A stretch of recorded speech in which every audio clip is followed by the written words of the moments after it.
그리스도인, 기독교인이라는 말이죠. 또 성도, 거룩한 사람들, 또 하나님의 자녀, 이런 호칭들은 다 이렇게 관계적인 개념 안에서 예수 그리스도를 직접적으로 생각할 때는 이제 기독교인, 그리스도인, 또 하나님과의 관계에서는 하나님의 자녀, 그렇죠? 또 성령을 품고 모시고 있는 이 거룩한 영이 함께하는 사람들이라고 해서 이제 거룩한 자, 성도, 또 예수의 제자, 또 도를 따르는 자. 여기서 말하는 도는 예수 그리스도를 아는 것이 진리라고 하는 그러한 인생의 길도, 바른 길, 유일한 길, 그런 의미겠죠. 또 진리를 쫓는 사람들, 그리스도의 신부, 또 새로운 피조물, 천국 백성, 굉장히 많습니다. 지금 제가 말씀드린 거 10분의 1도 안 됩니다.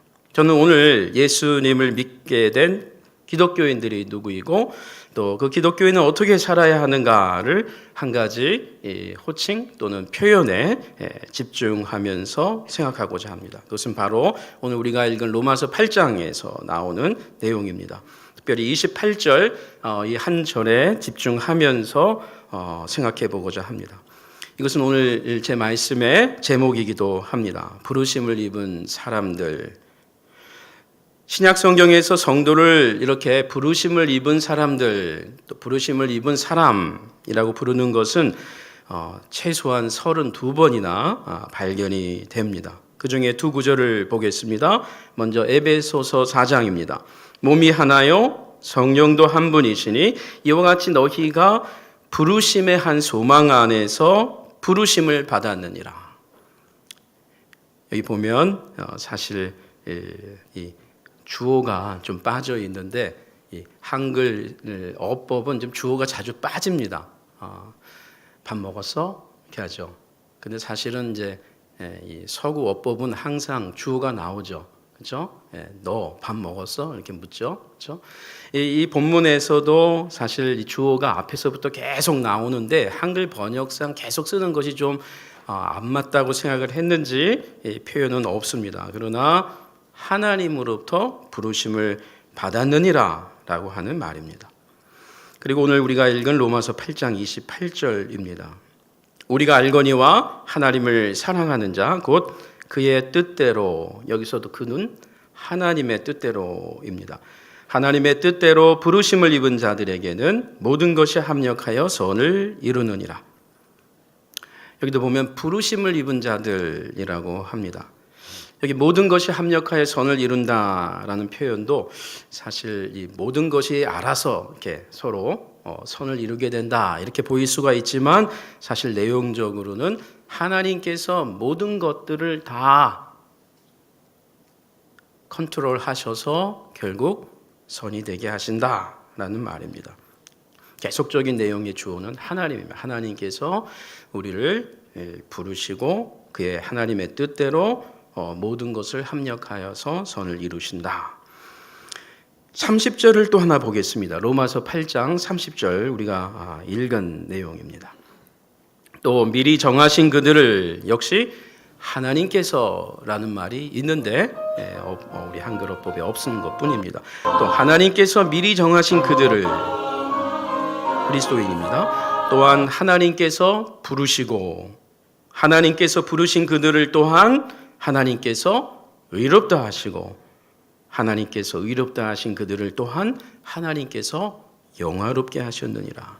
이 30절 한 절 안에 계속적으로 이 주어로 나오는 분은 하나님의 하나님이 그 가운데 우리가 확인하려고 하는 것은 하나님이 우리를 부르셨다. 오늘 여기에만 우리가 좀 집중하려고 하는 것입니다. 예수님을 믿게 된 사람들은 하나님을 사랑하는 사람들이다. 이렇게 소개를 우리가 알거니와 우리는 압니다. 우리는 고백합니다. 우리는 인정합니다. 라는 말이죠. 그리스도인들로서 하는 얘기입니다. 바울이 로마 성도들에게 이 복수 1인칭을 통해서 우리는 당연히 알고 있죠? 라고 하면서 우리는 압니다. 하나님을 사랑하는 자. 그렇죠? 그 하나님의 뜻대로 부르심을 입은 자들은 모든 것을 합력하여 선을 이룬다. 여기 하나님을 사랑하는 사람들, 예수를 믿게 된 사람들은 하나님을 사랑하는 사람들이에요. 여러분이 사랑을 어떻게 생각하는지 모르겠습니다. 하나님을 사랑한다 할 때 그 하나님 다음에 나오는 사랑이라는 게 여러분에게는 어떤 의미가 있는지 모르겠어요. 그런데 여러분 내가 내 아내를 사랑한다 다음에 나오는 그 사랑, 물론 이것도 결혼 연차에 따라 좀 분위기가 틀리겠죠. 또 내가 내 자녀를 사랑한다라고 할 때는 또 좀 틀려질 거예요. 특히 어머니들은, 아버지들은 좀 뭐 내가 낳지는 않았으니까 피부적으로, 그렇죠? 물론 내가 낳았지만 엄밀하게 말하면 엄마가 낳은 거죠. 어머니 좀 틀려요. 내가 낳았다. 뭐 이런 게 좀 자녀를 사랑한다 할 때 좀 다가오는 게 좀 틀립니다. 그렇죠? 내가 교회를 사랑한다. 내가 내 직장을 사랑한다. 난 지금 내가 하고 있는 일을 사랑한다. 이 사랑한다는 말 자체도 중요하지만 그 앞에 뭐가 나오느냐가 중요합니다. 왜냐하면 인격적이기 때문에 내가 하나님을 사랑한다 할 때 여러분 어떤 어감이 있습니까? 어떤 느낌, 어떤 분위기, 어떤 마음이 있습니까? 하나님을 사랑한다. 근데 분명한 것은 개인마다 차이는 있을 것입니다. 그러나 분명한 것은 예수를 믿는 사람들은 하나님을 사랑한다. 이건 분명합니다. 개인마다 차이는 있을 수 있지만 분명한 것이에요. 그런데 성경은 이 하나님을 사랑하게 된 사람을 또한 부르심을 입은 사람들이라고 말하고 있다는 것입니다. 그렇다면 성도, 기독교인, 즉 부르심을 받은 사람으로 표현하는 것이 오늘 우리 성경을 중심으로 무엇을 의미하는지를 좀 더 묵상하려고 합니다. 부르심을 입은 사람들, 하나님을 사랑하는 사람들, 즉 성도는 하나님을 믿게 된 것 같지만 하나님께서 먼저 아시고 먼저 그를 선택하셨다라는 말입니다. 부르심을 입은 사람들, 부르심을 받은 사람들, 기독교인들을 향해서 성경이 30번 넘게 신약 성경에서만 부르심을 받은 사람들이라고 할 때에 구약도 굉장히 많습니다. 부르심을 입은 사람들이라고 할 때에는 하나님께서 내가 하나님을 믿기 전에 하나님이 나를 먼저 아셨다. 하나님이 먼저 나를 선택하셨다가 전제된다는 것이에요. 29절입니다. 하나님이 미리 아신 자들을 또한 그 아들의 형상, 예수 그리스도의 형상을 본받게 하기 위하여 미리 정하셨으니 역시 하나님이 미리 정하셨다라는. 이는 하나님께서 그로 예수 그리스도로 많은 형제 중에서 많은 성도들 가운데 예수 그리스도를 맏아들로 되게 하려 하심이니라. 오늘 우리가 확인하려고 하는 것은 다시 한번 하나님이 미리 아신 자들을 부르신다는 거예요. 여기 목적도 나옵니다만 일단 여기에 우리는 집중하겠습니다. 우리가 하나님을 사랑하기 전에 하나님이 우리를 먼저 사랑하셨다라는 것이 부르심을 받은 사람들, 하나님으로부터 부르심을 받은 사람들이라고 하는 이 성도의 정체성을 얘기할 때 쓰이는 표현의 아주 중요한 가치입니다. 그분이 나를 먼저 아셨다. 그분이 나를 먼저 택하셨다. 그분이 나를 먼저 사랑하셨다. 그분이 나를 부르셨다. 그래서 우리 입장에서는 부르심을 받았고 하나님 입장에서는 먼저 아심이 된 자들, 먼저 택함을 받은 자들. 로마서 5장 8절은 이것을 이렇게 보여줍니다. 우리가 아직 죄인 되었을 때에, 하나님을 모르고 내 멋대로 내 인생을 살고 있을 때에 그리스도께서 우리를 위하여 죽으심으로 하나님께서 우리에 대한 하나님의 사랑을 확증하셨느니라. 다시 말씀드리지만 내가 하나님을 알고 내가 하나님을 선택한 것 같지만 이것은 내 입장에선 분명히 그런 거예요. 내가 마음이 요즘 어렵고 힘이 드는데 그동안 내가 그냥 살았는데 뭔가 절대자는 있는 것 같아. 그래서 그럼 뭘 믿을까? 현대인으로서 그래도 종교가 하나는 있어야 될 것 같은데 뭘 믿을까 하다가 불교를 믿고 절에 갈까 하다가 예배당에 나와서 예수를 믿게 된 거예요. 예를 들면. 그래서 내가 택한 것 같아요. 맞아요. 내가 택한 거예요. 내 입장에서. 여러분 자녀들이 특히 어린아이들이 이렇게 자라면서 이렇게 막 기다가 처음 걸음마 할 때 있죠. 그때 본인은 그렇게 생각해요. 내가 걷기 시작했다. 근데 사실은 초반에는 다 이렇게 부모가 붙잡아 줍니다. 그렇죠? 붙잡아 주고 걷도록 해주고 모든 걸 다. 내가 믿는 건 맞아요. 그러나 하나님께서 우리를 먼저 부르시고 먼저 사랑하셨다라는 것이에요. 이 사랑은 사실 우리 인간의 이성과 지혜로는 다 헤아릴 수가 없는, 깨달을 수가 없는 불가항력적인 사랑입니다. 불가항력적. 내가 거부할 수 없는, 내가 어떻게 거절할 수 없는, 나 싫어. 그래서 이렇게 할 수 있는 게 아니야. 어느 순간까지는 가능한데 하나님이 우리를 사랑하시고 택하셨으면 그 시기의 차이는 있을지라도 불가항력적이에요. 어떻게 거절이 안 되는 거예요. 그냥 하나님 자녀가 되는 것이에요.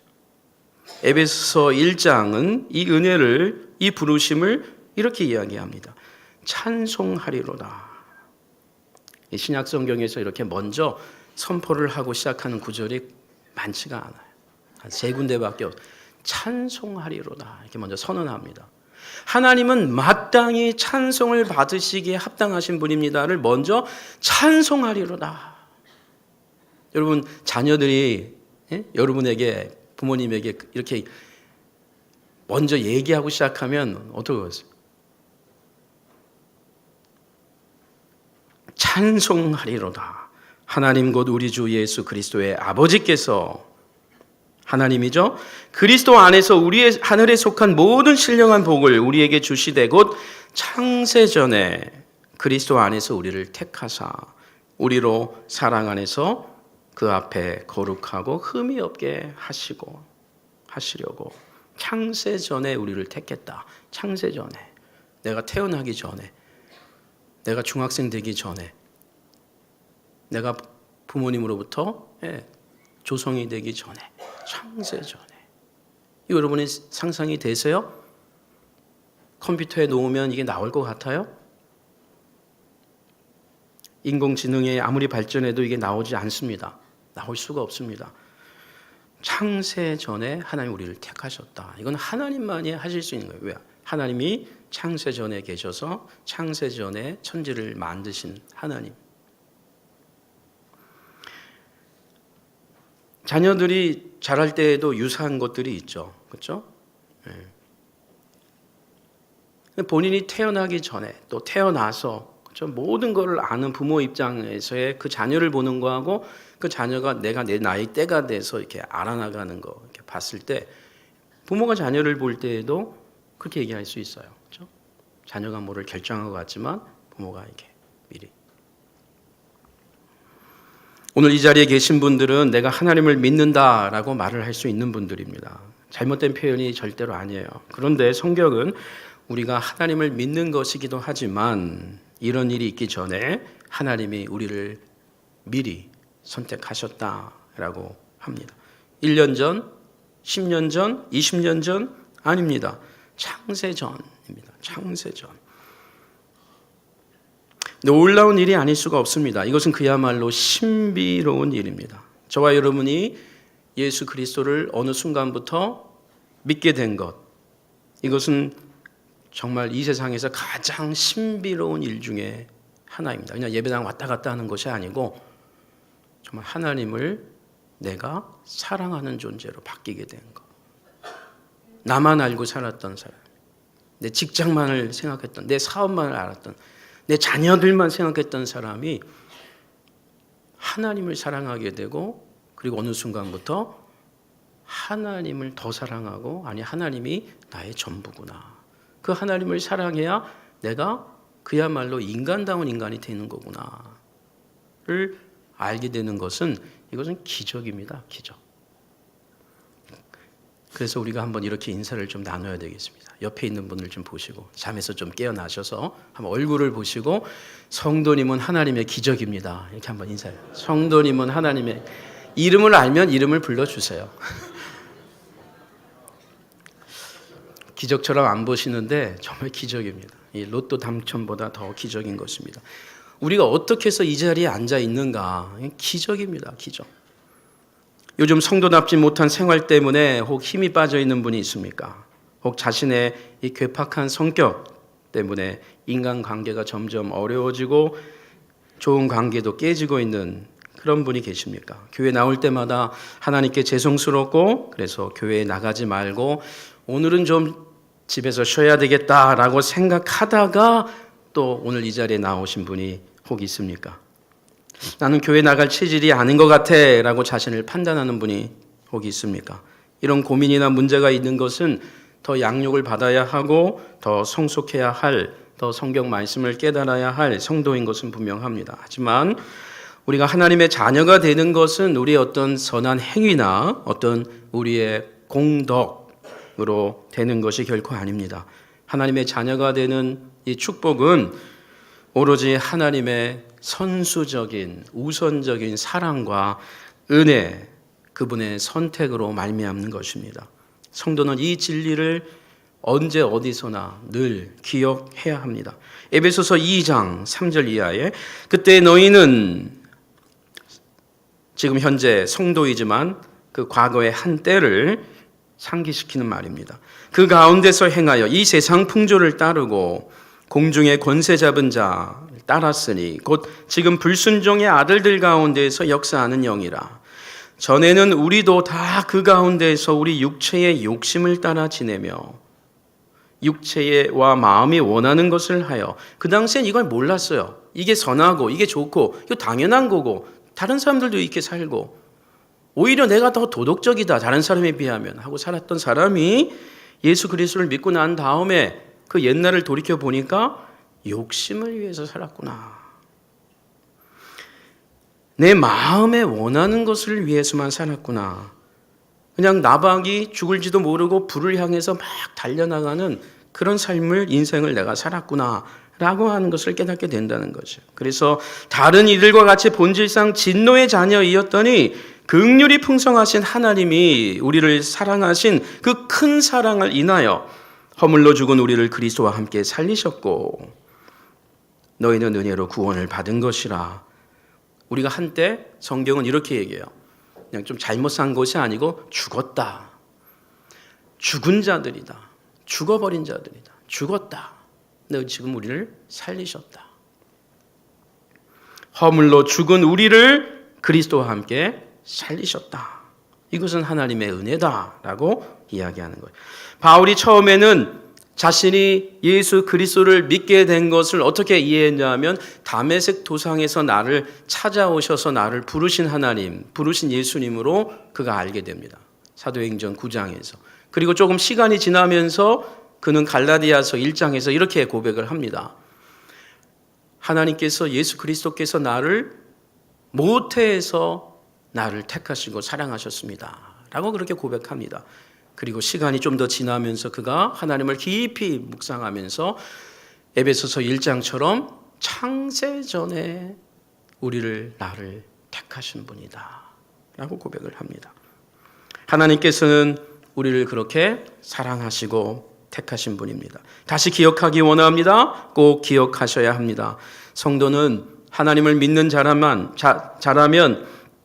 내가 믿기 전에 하나님께서 먼저 나를 사랑하시고 선택하시고 부르신 이 사실을 꼭 기억해야 하겠습니다. 이것이 복음입니다. 이것이 굿 뉴스입니다. 이런 소식은 여러 많은 좋은 소식들 가운데에 하나의 소식이 결코 아니라고 성경은 이야기하는 것입니다. 인생에서 가장 중요하고 가장 절대적인 좋은 소식이라고 복음이라고 얘기합니다. 주식이 오르고 내가 산 아파트 집이 오르는 것보다 더 좋은 소식입니다. 비교할 수 없는 소식입니다. 성도가 하나님으로부터 부르심을 입었다는 사실, 이것은 인생의 성도에게 또 다른 의미를 가져다 줍니다. 그것이 무엇입니까? 다시 한번 로마서 8장 28절을 읽어보겠습니다. 우리가 알거니와 하나님을 사랑하는 자, 곧 그의 뜻대로 부르심을 입은 자들에게는 모든 것이 합력하여 선을 이루느니라. 하나님께서 부르신 자, 즉 부름을 받은 성도는 그럼 어떻게 살아야 하는가?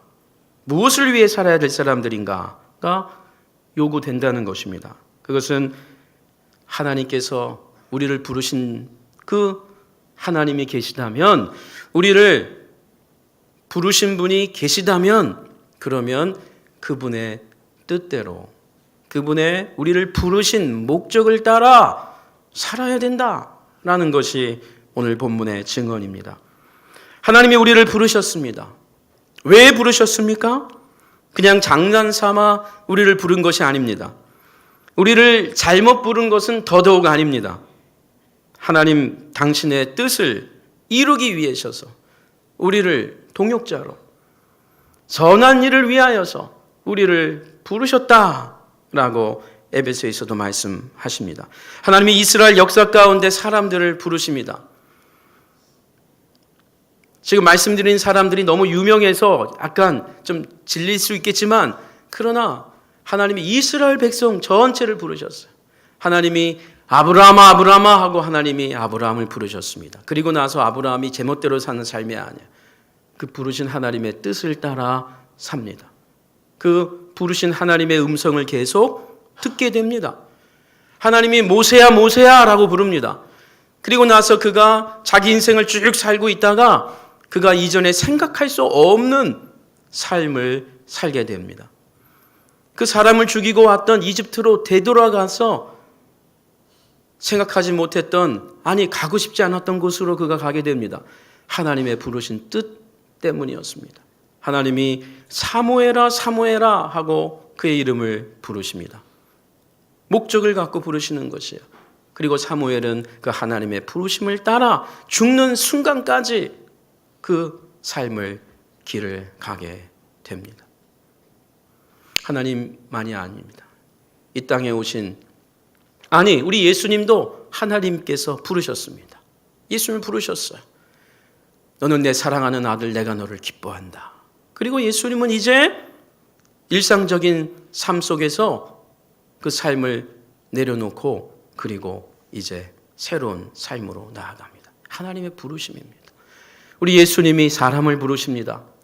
사람들을 부르십니다. 제자들을 부르셨습니다. 마가복음 1장 16절 이하입니다. 갈릴리 해변으로 지나가시다가 시몬과 그 형제 안드레가 바다에 그물을 던지는 것을 보시니 그들은 어부라. 예수께서 이르시되 나를 따라오라 라고 부르십니다. 내가 너희로 사람을 낚는 어부가 되게 하리라 하시니 시몬 베드로와 안드레 이 형제가 곧 그물을 버려두고 예수를 따르니라. 조금 더 가시다가 세베대의 아들 야고보와 그 형제 요한을 보시고 그들도 배에 있어 그물을 깁는데 곧 부르시니 그 아버지 세베대를 품꾼들과 함께 배에 버려두고 예수를 따라가니라. 어부로 살다가 이제 그 어부의 직업을 내려놓고 이제 사람 낚는 어부로 예수의 제자 12 사도의 한 사람들로 이들이 예수를 따르는 삶을 살게 됩니다. 예수 그리스도께서 그들을 부르시고 난 이후에 바뀐 삶입니다. 오해하지 마십시오. 예수가 우리를 부르면, 하나님이 나를 부르면 예수 믿기 전에, 그리고 그 믿기 전에 나를 부르시면 내가 부모도 버리고 직업도 바꾸고 이렇게 해야 되는구나. 그걸 말하는 것은 아닙니다. 하나님이 그렇게 부르는 사람도 있고, 그러나 대다수의 사람들은 뭐예요? 중요한 것은 바뀐다는 거예요. 바뀐다는 거예요. 이전에 살았던 삶에서 바뀐다는. 더 정확하게 말씀드리면 내 목적을 따라, 내 부모의 목적을 따라, 내 아내의 뜻을 따라, 내 자신의 뜻을 따라, 내 오래전에 어릴 때부터 품었던 뜻을 따라 살았던 그 목적의 뜻을 바꾸고 하나님의 뜻을 따라, 예수 그리스도의 뜻을 따라, 성경이 말씀하시는 그 인생의 가치를 따라 바뀐다는 거죠. 그것은 동일한 변화입니다. 모든 그리스도인으로 부름을 받은 자들이라면, 여러분 지상에 예수님께서 부르신 것만이 아닙니다. 부활하시고 승천하신 예수님께서 부르십니다. 사울을 부르시죠. 사울아 사울아 네가 어찌하여 나를 박해하느냐. 그리고 부르신 이유를 말씀하십니다. 사도행전 26장에 이 사울에게 하는 말을, 사울이 회상에서 그 다메섹 도상에서 나를 부르신 그 예수님의 부르심을 듣고 난 다음에 그 나를 부른 목적 뜻을 그가 기억하고 고백합니다. 예수님의 말씀입니다. 일어나, 사도행전 26장, 너의 발로 서라. 내가 너에게 나타난 것은, 너를 부른 것은, 그 의미죠. 곧 너가 나를 본 일과 장차 내가 너에게 나타날 일과 너로 종과 증인을 삼으려 함이니 이스라엘과 이방인들에게서 내가 너를 구원하여 그들에게 보내어 그 눈을 뜨게 하여 어둠에서 빛으로, 사탄의 권세에서 하나님의 권세로 돌아오게 하고, 이게 목적이에요. 사울을 보낸, 사울을 부르신, 너만이 아니라 너의 인생에서 어둠에서 빛으로 부른 것만이 아니고 이제 너와 유사하게 어둠 속에 살고 있는 자들에게, 어둠을 어둠이라고 알지 못하고 죄를 죄로 알지 못하고 살고 있는 그 사람들에게 어둠에서 빛으로, 사탄의 나라에서 하나님의 나라로 옮기도록 내가 너를 먼저 불렀다. 죄사함과 나를 믿어 거룩하게 된 무리 가운데서 기업을 얻게 하기 위해서, 참 다가오는 비유를 쓰십니다. 기업, 재산을 주기 위해서다. 재산을 주기 위해서, 상속권을 주기 위해서다. 지금 이대로 살면 하나님 나라의 상속은커녕 들어갈 수도 없는 자들인데, 하나님 나라에 들어가는 것만이 아니라 하나님 나라 자녀로서 내가 내 상속을 주겠다. 돌아오는 자들에게, 부름을 받고 오는 자들에게 라고 하는 축복의 메시지를 그가 들었다라고 이야기합니다. 성도는 하나님의 부르심을 받은 사람입니다. 부르심을 받은 성도는 하나님의 뜻을 자기 인생의 목적으로 사는 사람이 되고 맙니다. 이전에는 내가 잘 되어야 되겠다라는 막연한 꿈이 있었다면 이제는 내가 잘 되어서 하나님의 뜻을 이루어야 되겠다라고 하는 구체적인 인생관으로 바뀌게 됩니다. 그래서 하나님께서 원치 않는다고 생각하면 그것을 곧 또는 점진적으로 그만둘 수 있는 용기를 갖게 되는 사람으로 변화됩니다.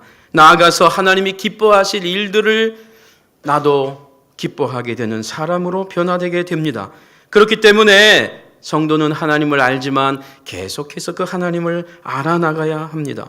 하나님을 믿고 아는 것이 인생의 진정한 힘이라고 하는 진실을 깨닫게 됩니다. 예배당에서뿐 아니라 일상생활 중에서도 하나님의 뜻을 찾는 자로 바뀌게 됩니다. 학생으로 얘기하면 교회에 오면 먼저 기도해야 돼 라고 배웠던 학생이 교회에서는 기도하는데 학교에 가면 먼저 반가운 친구들하고 인사하기 바쁘고 장난하기 바쁜데 어느 순간부터 고등학생이 되면서부터 여기도 하나님이 계시지 하면서 학교에 도착하자마자 잠시 1분이라도 기도하는 것. 하나님, 오늘 내가 배우는 것을 잘 깨닫게 해주십시오. 하나님의 뜻 더 알아나가게 해주십시오.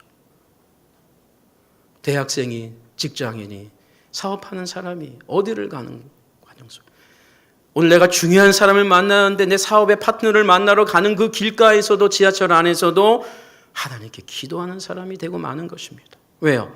내 뜻대로 하지 않도록 하나님 나에게 힘을 주십시오. 하나님의 뜻을 내가 더 알아나갈 수 있도록 오늘도 이 만남에 그 사람을 감동시켜 주십시오 라는 기도를 하게 되는 사람으로 바뀌는 것입니다. 과거에 만나면 재미있었고 좋았던 친구들이 이상하게 거리감이 느껴지게 되는 사람으로 변화가 되는 것입니다. 이와 같이 하나님의 부르심을 입은 사람들은 세상 사람들과는 다른 생각, 다른 삶을 살게 됩니다. 왜 그렇습니까? 인생의 목적이 바뀌었기 때문에. 여러분 어떤 여행의 목적이 있죠? 외국을 나가려고 하면 여행의 목적이 있죠? 그 여행의 목적이 무엇이냐에 따라 그 나라를 가서 해야 할 일이 다른 것이에요. 애매하게 가면 애매하게 갔다 오는 거예요. 그렇죠? 이번에 왜 가나? 이유도 없이 가는 분도 가끔 있습니다. 예? 그러면 그냥 이유 없이 있다가 오는 거죠. 그렇죠? 그런데 내가 오늘은 이번에 방문은 사업 때문에 간다. 그러면 사업 파트너를 만나는 거예요. 그렇죠? 그 사업 파트너에 맞는 옷을 입어야 되는 거예요. 그 준비를 해가야 되는 거예요. 가져갈 용품이 바뀌는 거예요. 근데 여행을 위해서 간다. 그냥 관광을 위해서 간다. 거기에 맞는 옷을 입는 거예요. 그렇죠? 그리고 휴가 때문에 갔으면, 쉬러 갔으면 뭐 축구 경기도 볼 수 있는 거예요. 목적이죠. 내가 왜 내 인생을 살고 있는가 지금. 내가 왜 대학에, 내가 왜 수능 시험을 봐야 하는가. 대학에 들어가기 위해서 목적될 수 있습니다. 그러나 더 큰, 또 다른, 그 다음에 그럼 뭐예요? 좋은 직장? 그 다음 또 뭐예요? 그래야 좋은 아내, 좋은 남편을 만날 수 있으니까. 그 다음에 또 뭐예요? 좋은 돈을 벌어야 되니까. 그 다음에 뭐예요? 소고기 좀 더 먹겠죠. 몸무게 좀 더 늘겠죠. 그러다가요. 여러분, 예수 믿는 목적이 무엇입니까? 아니, 내가 사는 목적이 무엇입니까? 아니, 하나님이 나를 부르신 목적이 무엇이라고 생각하십니까? 이런 변화된 삶을 사는 성도들에게 주시는 하나님의 약속과 축복이 있습니다. 모든 것이 합력하여 선을 이루게 된다. 내가 모든 것을 다 동원해서 선으로 만들어주겠다. 여기서 말하는 모든 것은 좋은 것뿐만이 아닙니다. 그렇기 때문에 더 의미가 있습니다. 나쁜 것까지도, 억울한 일까지도, 힘든 일까지도, 도산당한 일까지도, 직장을 잃은 일까지도, 승진 못한 일까지도 다 동원해서 지금은 알 수 없고 내년은 알 수 없어도 5년 후에, 10년 후에 이 땅을 떠나기 전에, 아니 주님의 나라에 갔을 때 그 의미를 알 수 있는 것 알려주겠다. 하나님은 이 모든 것을 통해서 특별히 우리에게 안 좋은 인들까지도 결국 당신의 자녀가 선을 이루도록 인도하신다는 겁니다. 여기서 주의하셔야 됩니다. 선은 좋은 것이에요. 좋은 선입니다. 좋은 것입니다. 아가토스, 좋은 겁니다. 하나님께서 천지를 창조하실 때 보시기에 좋았더라라는 바로 그 좋음이에요. 바로 그것입니다. 내가 볼 때 좋은 것이 아니고요.